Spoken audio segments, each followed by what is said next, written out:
Well, hey, everybody. Welcome back. This is Music Talk with Dave and Mike. I'm Dave. Mike. And this week, man, we're funking it up tonight. This is the new Dumpstaphunk. And it looks like this. Dumpstaphunk. Look at that. I dig it. I really dig the cover, man. It's cool. It's the old school 70s funk cover, you know? Well, yeah. This is the first album they've done in 7 years, from what I read. Yeah. 2013, right? Was the last one? Yeah. I know this. It was 7 years, might even be 8 years actually. So on the inside here, you got New Orleans Justice in Funk We Trust, right? Dumpstaphunk. The weird thing though, on the back of this cover, I know we'll get into the record. You know me, I gotta analyze everything first. Um, it's it's it's a rear view mirror, and you're looking at the front of the train that's on the front cover. So I'm not really I don't know really what that's supposed to symbolize, really. I don't know. And then you got the moon looking thing there. Well, the moon looking thing is actually on the CD. That's a cool CD. Look at that. You got the stars and the purple atmosphere with the moon thing going on there. It's pretty cool, man. I mean, I like the cover. I like the CD art. You know, that's that's a great thing for me. I dig that stuff. So the album's called "Where Do We Go From Here." It's a really good record, man. Um, if you like funk, if you like the 70s funk, this is what this is. I mean, that's what they're capturing on this, you know? Yes, it's got a little bit of a New Orleans twist to it, but I got to tell you, it reminds me of quite a few of the old funk masters, if that's what you want to call them. Yeah. Yeah, I'm hearing a lot of Bootsy Collins in the bass, you know, from the P Funk days with Yeah, George Clinton in Parliament. I hear a lot of that. Even some of the times that he's like going, yeah, you know, that it sounds just like George Clinton, right? Um, so yeah, I feel that in there. Little Sly probably some well, in there. actually, one of the songs, and I can't really put my finger on the title of the song that it was, but it had a lot of a average white man sound to it. I think it was Was Backwash, actually. it could Maybe. be, I was thinking Itchy Boo, but anyway, let's run through the tracks real quick. We got United Nations Stomp featuring Marcus King. That's number one. Then you got Make It After All, number two. Number three, Backwash. Number four, Let's Get At It. Number five, Where Do We Go From Here? Six, Itchy Boo, which is a cool name, man. I mean, Itchy Boo. An itchy boo. That's a great name for a song, man. And then you got seven is In Time, eight is Do You, which is kind of a pun. It's a play on words there for sure. Number nine is Dumpstamental, which is another cool name. 10 Oh, is yeah. Sounds, and then 11 you got Justice 2020. Um, so right off the bat, United Nations Stomp. I mean, that's a Miles Davis song that they redid. Um, Nothing wrong with that. I did find that it was weird to me because when I heard the CD, I was thinking, I was listening to it. The mix on that song is different from the rest. I don't know if you noticed it, but Yeah, when I you know. listen to it in the headphones, it's not that big of a deal. But when you listen to it on speakers or in the car, it's weird because they've got the guitar in different places, and it was almost like they didn't master it yet, like they didn't finish mastering it. But then I looked into it, and this is the only song mixed by Mario Caldada, who was the Beastie Boys guy. So I don't know why he mixed this one and they did the rest. I don't know. It's really weird to me because it didn't seem finished. Like the mix wasn't finished. I don't know. But It might be that they were trying to date it with the time that Miles Davis was actually happening, because at that time there was a lot of tricks being played with panning and stereo. mhm, It's like, I mean, even the Beatles were doing things like all the instruments out of one speaker and the vocals out of the other, you Yeah, know, things like that. And it was all experimental in those days. And I think they were just trying to recapture that, you know. it could be. It kind of bothered me a little bit though, because I mean, I had everything around me, and then the guitar was like here, and then it would move over. I don't know. It was really strange to me. But I want to say, because I know we got a bunch of crap about the Marcus King CD, right? You know, I know we had one guy come on there and trash us and talk about our purported talent or whatever. Anyway, if Marcus King would have played on his CD like he did on this first song, his CD would have been 100 times better Oh yeah. because he rips it in this song. And like we said before, it's not Marcus King that we had a problem with. It was the stupid CD he put out. Yeah. I mean, the guy can play. He's got a decent voice, but that CD was horrible. Yes, it was. So Yeah, anyway, this Duck, song also has Waddy on it, by the way. Waddy Waddell. Waddy Watchell. Watchell. Yeah, Waddy Watchell. Excuse me. Yeah, Waddy Watchell. Yeah. So he did some guitar on this one as well. But all that guitar soloing you hear is all Marcus King. And he rips it, man. And it's a great song. I love that song. It's. I mean, I didn't have a problem with the panning and the way it was done. I kind of like that kind of stuff. I like it gives you the impression if you shut your eyes, get immersed into the music, you picture the guitar player walking across stage or whatever, which gives you that movement motion. Although you and I both know the speakers don't move, they stay in the same place. Yeah. I mean, I Yes. get that too, but it didn't have that flow or something. I don't know, man. It bothered me for some reason. I don't know. In the Um, headphones, it sounded great though. yeah, But yeah. in the live open space, I had a hard time with it, man. It just didn't sound the same. It was weird. I don't know. But that's why they've gone back to, in productions now, they might slightly pan something left or slightly pan it right, but most time your rhythm section's dead center. You're not really separating drums anymore. They used to do that Yeah. where you're high racked and Yeah. your mid was coming out left and right speaker, and your floor toms are coming out kind of left center. Bass drum was center, and your snare was center. Yeah. Yeah. I mean, they get a great sound. I mean, the whole thing, it was produced by Eric Heigl, not sure how you pronounce it. Then you got Mac Major and Nick Gutterman also helping do the production and mixing and stuff. I tell you, I like the sound of the record. There was a couple times when the bass got a little sub bass on there, but that's fine with me because I'm all about the bass anyway. So, you know, um, I don't I- mind sub bass. I mean, yeah, it wasn't to the point where it broke your car windows. I can't stand that. Yeah. Just shows me what a rattle trap people are driving. Yeah. When the license plate starts rattling. Windows. Right. But I like the first song, United Nations Stomp. I think it's probably one of my favorites on the album, really. And then you got Make It After All, which has got that really cool horn intro, that you know, Yep. and that could be, I could definitely hear some of the average white band in that one a little bit too. Might be the one that I was thinking of. The way the horns were chopped in there, and yeah. I don't know. I mean, I've listened to this CD about 3 or 4 times, but I didn't follow it title for title. Yeah. Yeah, and I like Make It After All. It has I think it had good words. The horn intro was good. I was kind of hoping it would take me somewhere a little more than it did, but that's okay. Backwash, the third song, it had a good groove, but it stuck to one groove the whole time. It got a little monotonous to me. It was like, I wanted some change in there. It wasn't giving me a lot of dynamics. It was just, this is the groove, y'all solo over top of it. We'll play it for 6 minutes and then we'll end it. So that one kind of got a little, monotonous to me, even though it had a good groove. But anyway, the fourth one, Let's Get At It.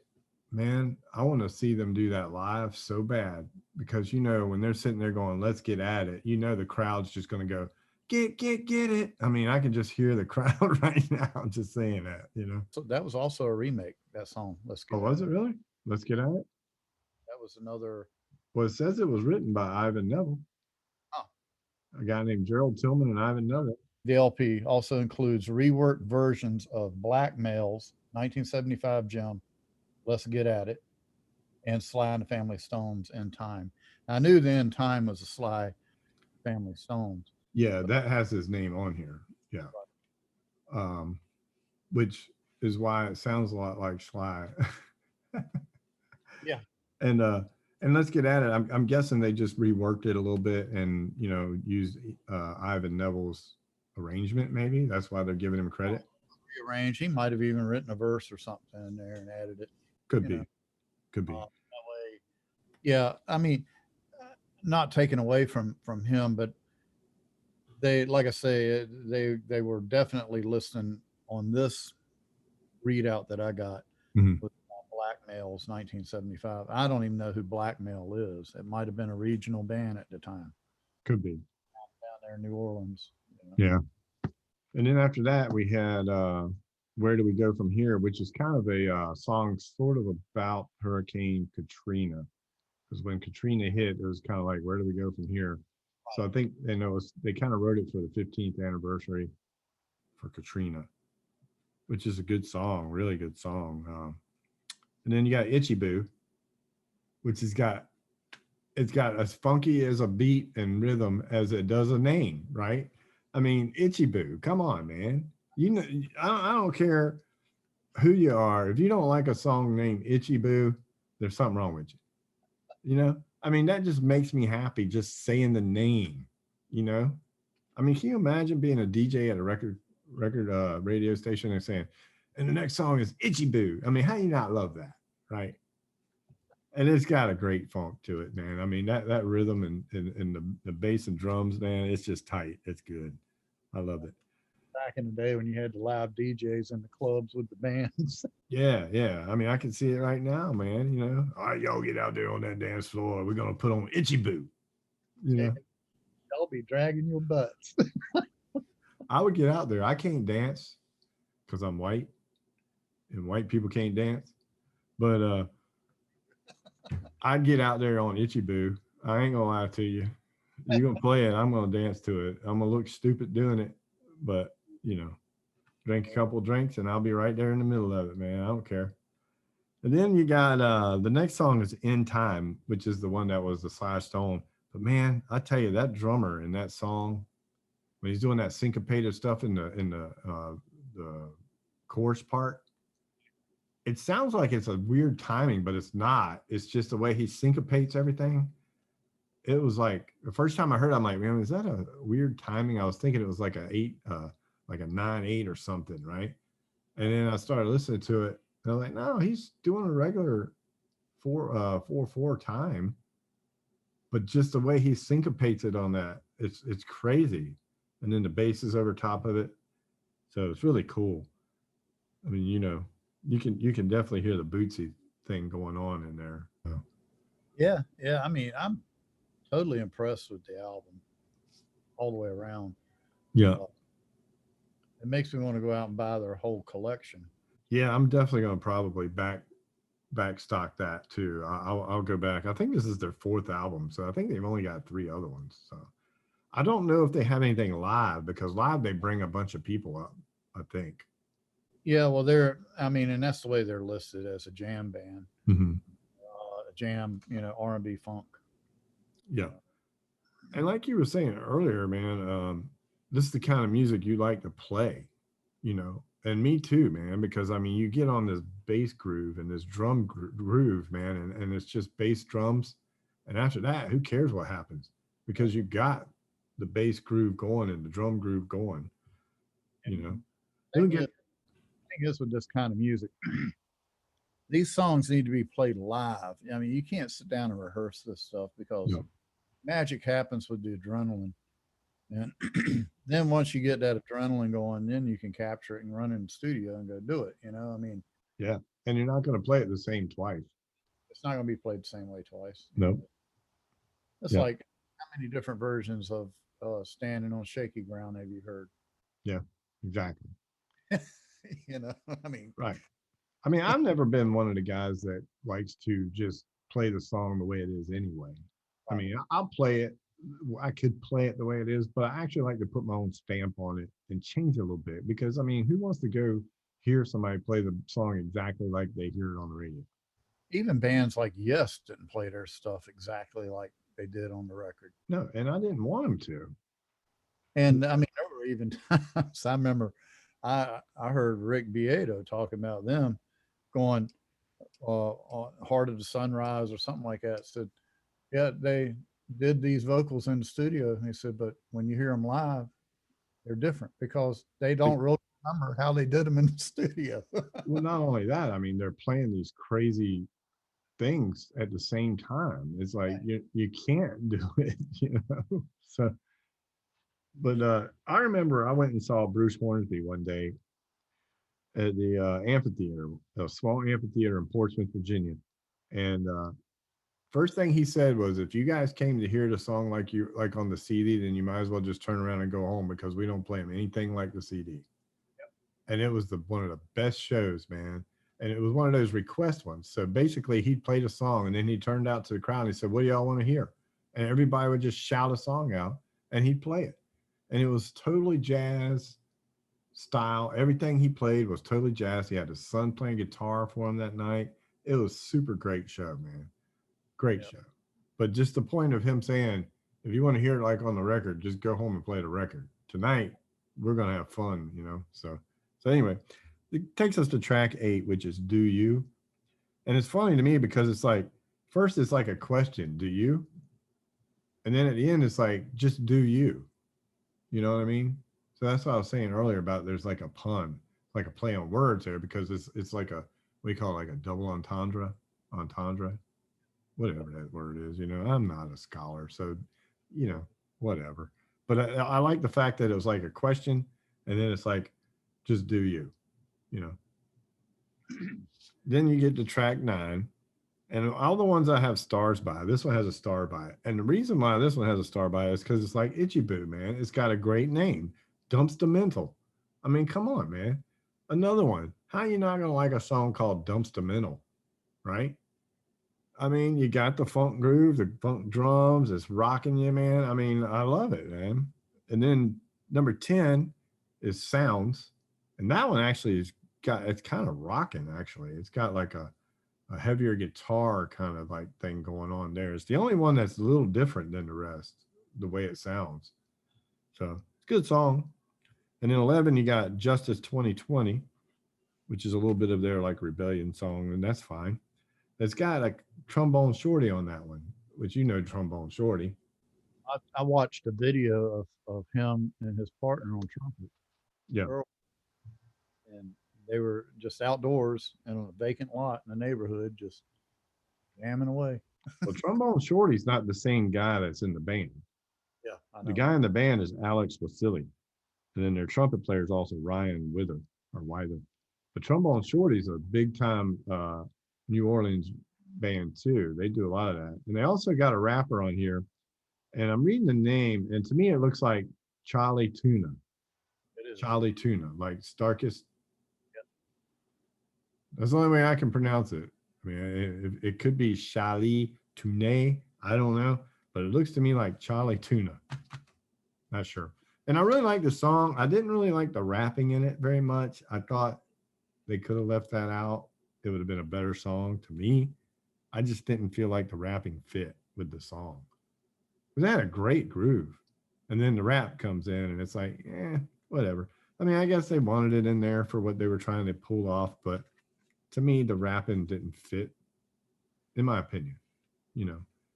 Yeah, well, I mean, they're trying to cover all bases, and I think did a really good job of doing it. Yeah. I mean, there's some things that I didn't like. I can't really put my finger on it sitting here just discussing it. No, but if we were sitting here going through song to song to song, I could sit there and go, well, they could have done something there, or they shouldn't have done that. But all in all, I mean, there's not a song on here that I would actually jump to get to the next song. I mean, they were all very easy on the ears, made you pat your foot. Hmm. Just made me feel good. You know, It's a I mean, party album, man. It's a party album.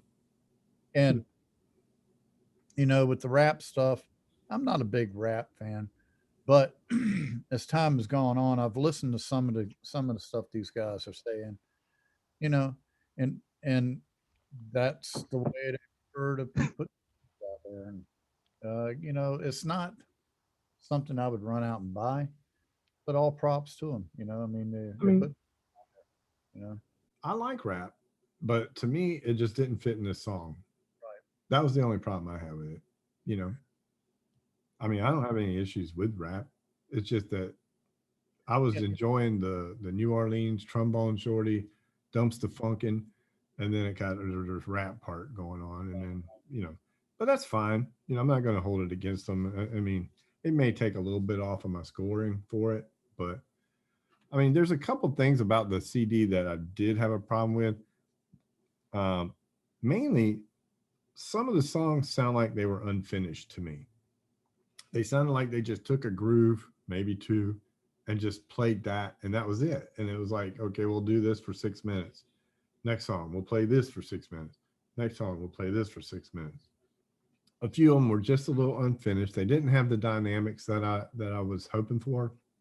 Because if you think back to Sly and Parliament and Average White Band, there was a lot of movements going on in their songs. They didn't get stuck on a riff and play it the whole time. even like There's Tower of Power and stuff. I mean, they were right in there with that funk sound too at times. I mean, a lot of times. and um, I think they just lost their bass player too last year. yeah, I heard something about that. Yeah, Yeah. yeah. But The um, that funk movement though, I can remember as a kid. I'm talking about 9 and 10 years old, running around through the neighborhood in Newport News over there, listening to James Brown and Otis Redding and stuff like that, yeah. and think about how I don't know I loved listening to that music a lot more than I liked listening to what was on the top 40. Yeah. Other than, I mean, now I can't take anything away from the Beatles or band or the Rolling Stones or bands like that, but for the most part, I had more fun listen to R&B and Yep. funk than Well, anything. I'll break it down for you. This is why. Because when you're out somewhere and you hear the drums, right? And then you got the people swaying like this, right? They hear the drums, Yeah. right? And then you add the bass. Now their hips start swinging, right? And now you got them swaying and swinging, right? Then you throw some of those horns in there. Now everybody's happy, right? Now they're moving, right? So you got all that going on, man, and everybody's just having a great time. And that's why you got that funk, man. You can't, when you get the funk in you, it don't ever go away. So No, it's, and yeah, it's yeah, and you know what happens when you get the dirty funk? You get dumpster funk. that's right. That's what you get. You get dumpster funk. New Orleans. You get that dirty New Orleans dumpster funk. So I really dug it. I mean, the first time I listened to it, I was cutting the grass, and man, I was all into it, dude. I mean, I was swinging that weed eater and riding my mower like jamming, right? And then I got in the car and listened to it a few times, and I listened to it in here, and it's definitely a party album. You put it on, you're gonna drink a beer, you're gonna have fun. Everybody's gonna be happy. There's no way you can go wrong with this one. I mean, it's a great album, man. I mean, I had a few issues with it, but that's just me. But as a whole, I think it was a great record, you know. So for me, I'm gonna give it an 8.3. I'm gonna give it an 8.3. Yeah, If it had a little more dynamics on it, I probably would have went higher. I really like the CD cover, so they got me on the cover. I dig the cover, man. I like the colors, the train thing, and the world back there, moon, whatever. So I'm happy about the cover. yeah, Yeah. yeah. I'm gonna give it an 8.5. Eight And five. oh yeah, Okay. I love the fact of the way it was recorded. Personally, I mean, I Mhm. feel like I could sit down and and just sit down at my drums and play drums right along with it. Yeah. Just a wide open jam is what Yep. it is, and it doesn't matter. Um, and I think that's what they set out to do. I mean, that's the way the Neville brothers have been. Yeah. All that's the way. I mean, there have been few bands that have been able to come along and pull off the jam band thing. I mean, Allman Brothers are one. Yeah. P Funk, I mean, Yeah, man. You're talking the older ones, there's no doubt. yeah, You know. So I mean, jam band stuff. And that's what it was. They come up with an idea and just roll with it. There it goes. yeah. And I do wish that they would have let some of the songs kind of just played, they were just the same time signature the whole way through. I kind of wish that there was a couple times when they would have changed that up, gave me a little more dynamics. I feel like you have this horn section, you have the organs, the guitar players, you have all of it. You could have really brought me up and down a roller coaster ride on a few of these, but they just kind of drawn through on a few, and it just that was the reason why I marked it down a little lower. Had they done that more often in the songs, I would have liked it more. But I felt like we were getting a lot of the same thing on these songs. Um, Not taken away from it. It's just that they had one formula for every song, and it seemed like they went with it. And I wish they would have changed it up a few times. But again, you got a song named Itchy Boo and a Dumpstaphunk, and that right there gives you a point. I don't care what it sounds like. You got a nice album cover, and you got Itchy Boo, and you got Dumpstaphunk. You're already up to 4 already for me.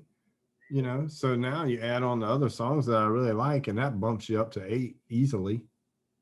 So, the musicianship's well done in here. I mean, a lot of great stuff. Even the other guitar player, what's his name? It's Ian, right? Ian Neville's the guitar player. I mean, he rocks on a few of these songs. So, they Yeah, got 3 vocalists, they got 3 different singers.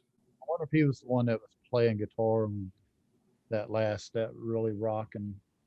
Yeah, he did the guitar on everything except for the first song they let Marcus and Waddy do, which he probably still played some of the rhythm on it.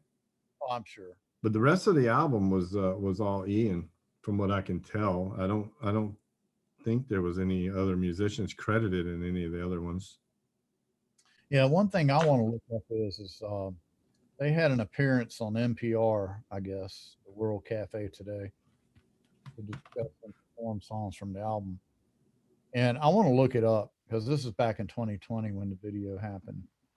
I want to try to find it. I'd really like to hear the insight on it right as they had put it out. Yeah, because the album came out in 2021, so they probably had a few songs already ready to go by then.